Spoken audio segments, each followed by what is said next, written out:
Hello and good evening out there. This is the all new channel / podcast Spildy Sports, where it ain't personal, it's just sports. We will be discussing all the sports that you, our listeners and viewers, have come to know and love with an emphasis on football, both domestically and internationally. With all that said, allow me to introduce the Spildy Sports podcast powered by MFB. I am your host, Mr. MFB, and when I'm on this channel and this platform, that stands for More Football. By the way, full disclosure, I am a passionate Arsenal fan, top of the league. I am joined today by my knowledgeable co-host, Derek Ingram. Welcome, King, and a pleasure to have you. Glad to be here. Yeah, man. Yes. It's been a long time coming. Definitely. So you can give the fans just a little bit of background and insight into when you became a Newcastle fan and, how you became a Newcastle fan. Okay. I've been a Newcastle fan for over 30 years, I would say. Close to 30 years, I would say. I wouldn't say over 30 years, close to 30 years. But I became a Newcastle fan. I was actually working, come back from school. Everybody had a football team. Everybody was everybody was watching EPL. Okay. Everybody had a team, the regular teams, Liverpool, Manchester United, Arsenal, Tottenham. And I just wanted to be different. Okay. So I saw Newcastle play. This was in '94. I watched them play. And I liked the way they played. That's when Kevin Keegan was there. I was just going to ask you, do you remember? Yes, that's the Entertainers, the era of the Entertainers. Okay. And that's how I became a Newcastle fan, with the exciting football and the fans, crazy fans of Newcastle. Mm-hmm. Yeah. And they also say that, unlike other clubs in England, Newcastle is different because when you go up to Newcastle, that's the only club. That's the only club there. It's a one city club. So therefore, everybody within that area supports Newcastle. So every week, the stadium is packed, 52,000. Up at St. James. At St. James's. Okay. And you have about another 8,000 outside listening or trying to catch the atmosphere, and then you have the pubs and all that around. So yeah. Absolutely. And it's funny because, you and I have known each other a long time outside of football. And when I first met you, I remember you always used to say, this was back maybe like I'd say 2005, 2006. Mm-hmm. And you used to always say to me, watch out for Newcastle, watch out for Newcastle. It's like, I ain't watching for Newcastle. Yeah. But now everybody has to watch out for Newcastle. Yes. You guys are backed by your money. You got your billionaire, Yes, we finally got rid of our nightmare earner. Yeah. Mr. Mike Ashley. Yeah. Finally got rid of him. And we have the Saudis. Yeah. And they are doing well. Yeah. They are doing well, doing it by the book. Mm-hmm. Not like any other teams. Yeah. I'm calling their names. Yeah. We're going to get onto that, by the way. Yeah, but like you said, it's nothing personal. It's just sports. It's just sports. Yeah.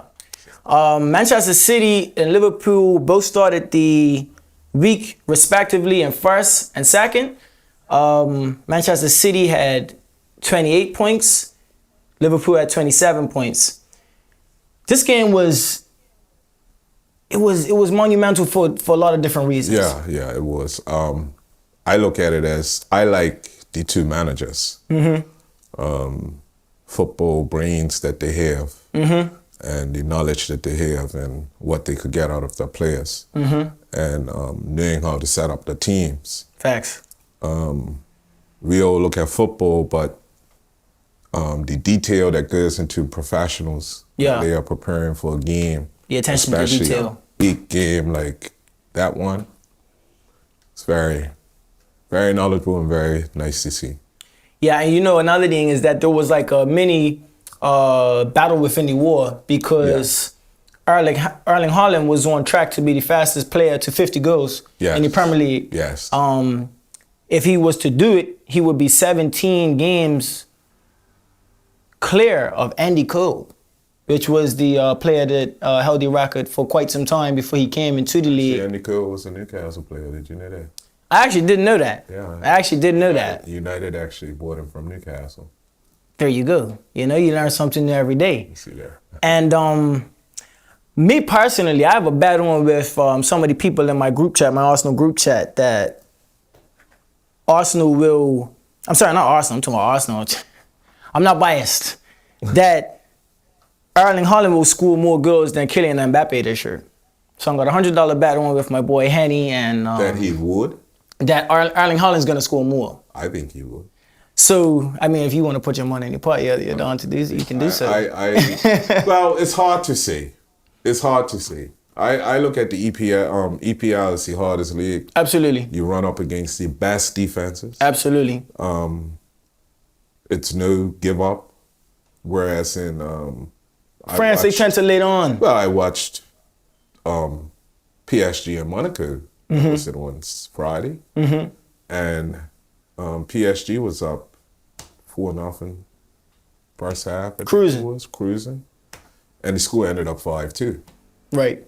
We know in the EPL, you could be up 5-0, but you better play. Yeah. Because teams will come back on you. Absolutely. And I just think that the it's two different leagues, and yes, City has a ultimate awesome team, but I just Paris Saint-Germain does too. But I just think that the leagues are different, and it's a bit easier in Paris or France than it is in the EPL. I would agree. Yeah. And the reason that I would agree is because Alexander Lacazette, in his last season at Arsenal, he was like struggling to score any goals at all. He went over to France, same with Florian Balogun. He couldn't get any time at our team, goes over to France and A star. top scorers. Yeah. So I definitely agree with that. Going back on track with the EPL, this game in particular, the Manchester City and Liverpool game finished 1-0.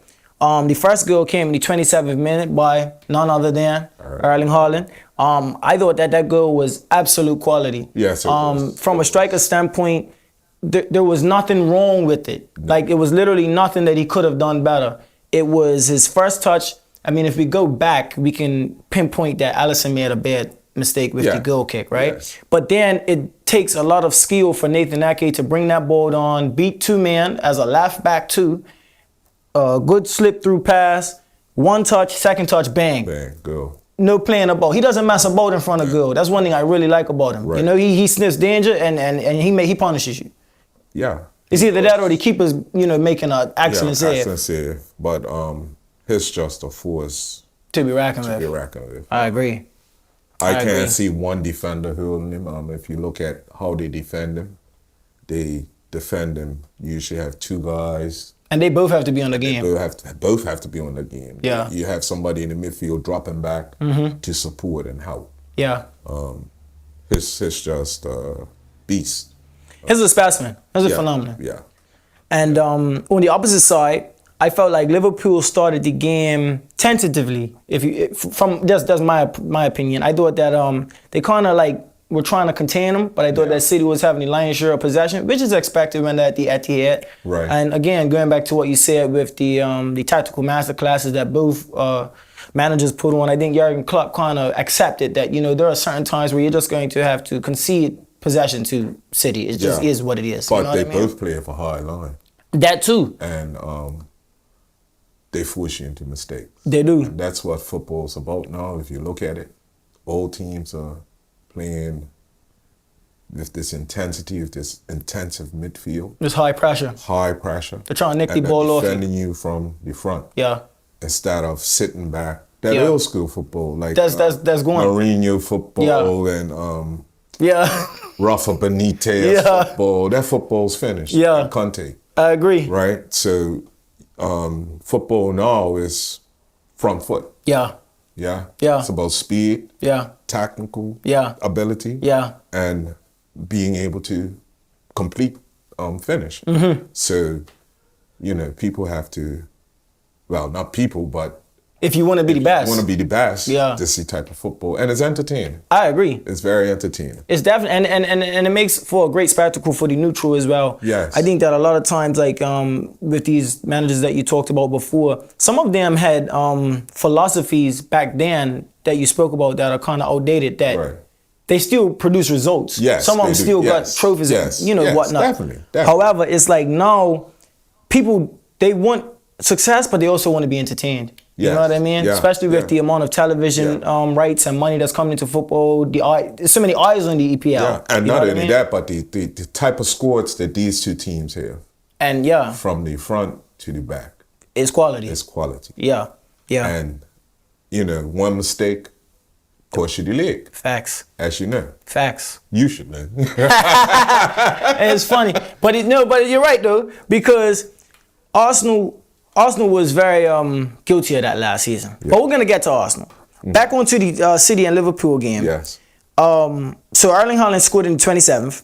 I felt that Manchester City pressed somewhat to get the second one. I didn't see any real clear-cut chances after that, to be fair. No, it was mostly side to side. Yeah.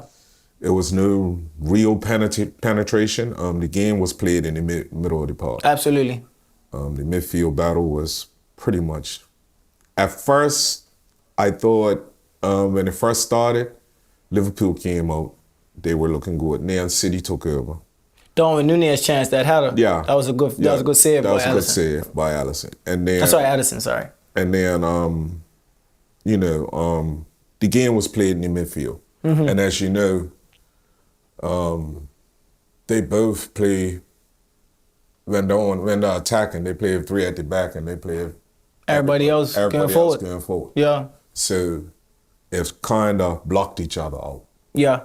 And there's one more thing that two more things I want to speak about this game in particular, because it ended as a stalemate before we move on to the next one, which was the fine details of the game. So there was a chance that Darwin Núñez got when Szoboszlai picked up the ball in the midfield. He slipped him through. It was almost identical to the Erling Haaland goal, but the ball got stuck underneath his feet. He didn't get the shot off. Right. That's the difference between killer and you're a good striker. But the difference there is Darwin Núñez is young and is learning his trade. I like Darwin Núñez. I love him. I think his He game is amazing. me at St. James. Yeah. But the thing about him is he misses the easy chances. He scores the hard He ones. scores the hard ones. Yeah. He reminds me of Cavani a lot. Yeah. Yeah. Yeah, pretty much, yeah. Yeah. But strength, Yeah. speed, Aerial presence. power. Yeah. You know what I mean? Yeah. So He's got it all. what Erling Haaland don't have, he has. I agree. 110%. 110%. So two different strikers could give you two different types of. And I think that Jurgen Klopp understands that too. Yeah. He's just gotta wait that one out. And then the last thing to do with this game in particular would obviously be the equalizer by Trent Alexander-Arnold. Good girl. Great goal. Good girl. Great goal.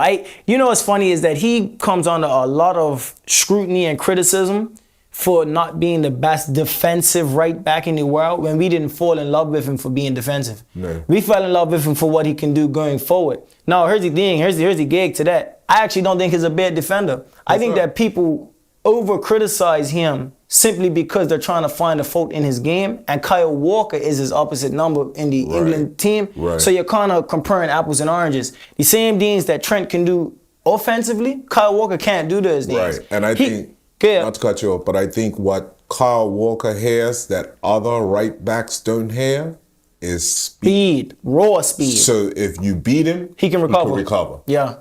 Yeah? Yeah. So that's him in a nutshell. He plays to his strengths. So now you have Jurgen Klopp created this hybrid midfielder. Which is, because that's what he's playing for England now. Right. Right. So when they line up, yes, as a right back. Right. But when they're attacking, he's pushed up in the midfield. And he could spray a ball. Can he? He could spray a ball. I think his passing's up there with the best in the world. When we talk about guys like the right backs, who's the best, and I never, each right back, and we talk about my right back, Kieran Trippier. Kieran Trippier has plays to his strengths. His strengths are delivering crosses. Yep, it's got good delivery. Creating chances. So Newcastle plays to his strengths. Yep. I think last year, Liverpool did not play to Trent's strengths. Yeah. Yeah. And it was an anomaly season too. Right, because the World Cup and then injury and all like that there. And not only that, but remember, he came from out of nowhere and boom. He was England's #1 right back, went World Cup, Euros and all that. Won the Champions League. No, he didn't go World Cup. He went Euros, I think it was. Yeah, Euros. Right. And they snubbed against him for World Cups, which I think was wrong. They should have, well, we'll talk about that Gareth later. Southgate. Yeah. That's another episode for another day. But it's hard to say who's the best because each one of them have their own strengths and they play to them. Yeah. And when the teams play to their strengths, they look amazing. They look amazing. That's fact. But that was a good goal. I felt like he needed that one too. He did. Felt like he needed that one too. Get that monkey off his back. And Trent, I'm a big fan. Shout out my boy Trayshawn Walker is over there in the UK. We guys talk all the time about Liverpool and stuff like that. And you can look forward to that on the channels and the podcast. And later things to come, we're going to be doing like call-ins and stuff like that. So you can look forward to that as well. Moving on to the second game of the day. After that one finished. So actually, once that one finished, let's finish this by saying City's got a point out of the game, so they had 29 points, and Liverpool got a point out of the game, so they had 28. So they were still in first and second, respectively. And congratulations to Erling Haaland on becoming the fastest player to 50 goals. And on that note, we are going to take a quick break, and we'll be right back right after this. Stay tuned.